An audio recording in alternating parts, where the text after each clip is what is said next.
கடைசியில் முத்துராமலிங்க தேவர், மாப்போ சிவஞானம், அண்ணா, பெரியார், ராஜாஜி, காமராஜர் ஆண்ட நாட்டில் விஜய், சீமான்,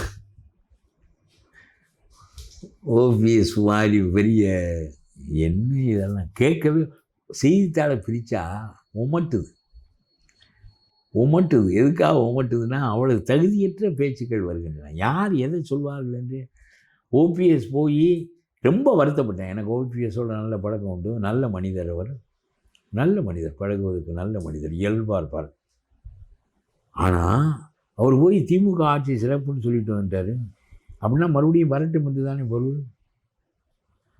நேரு அடித்த கொள்ளை பத்தாது, சுரேஷ் அந்த அவர் ஈரோட்டுக்கார் கரூர்காரர் அடித்த செந்தில் பாலாஜி அடித்த கொள்ளை அடிக்காதவன் அவன். பொன்முடி அடித்த கொள்ளை பத்தாது, பெரியசாமி அடித்த கொள்ளை பத்தாது, நம்ம இவர் துரைமுருகன் அடித்த கொள்கை பத்தாது. எல்லாம்